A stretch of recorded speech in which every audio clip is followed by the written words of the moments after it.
Walk us through some of the other mistakes you see most frequently in the estate planning end of things.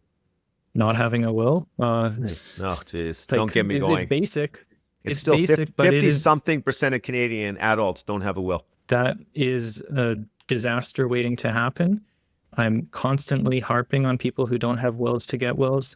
I think a lot of people also think it's not important for younger people to have wills, but it's still very important at a young age. Not only that, but health directives. Like, it's a different name for these documents in every province. In Alberta, it's a personal directive. In Ontario, I believe it's power of attorney for personal care. But a lot of times people don't have those documents in place either. So if you have an incident and you're in the hospital and you're in a coma, or who knows, you can't make your own personal decisions, who can assist in that? Those are important whether you're 20 or 60 or 80, and they're not always in place. So like, it's just a matter of, getting the foundational stuff in place and then making sure you review it, every so often, like every 5 years or so, dust it off, give it a read. Does it still make sense?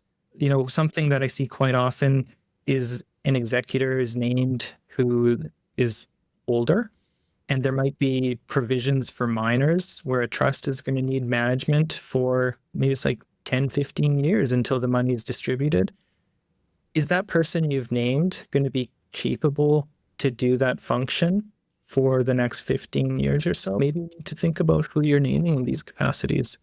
I just said in the video that when you're reviewing your will, make sure you're reviewing your executor decision as well, because relationships change, that person moves away. As you say, their age may come back into play, all of these types of things. So couldn't agree with you more on all of that. You've got to be very careful that you're thinking this through. And I think going back to your net worth statement, start of your process, I always advocate for having a comprehensive net worth statement with your will that's pointing the executor to, where do I find all this? What am I dealing with? It puts it all in one spot. It can really ease their stress and make their job a lot easier going forward.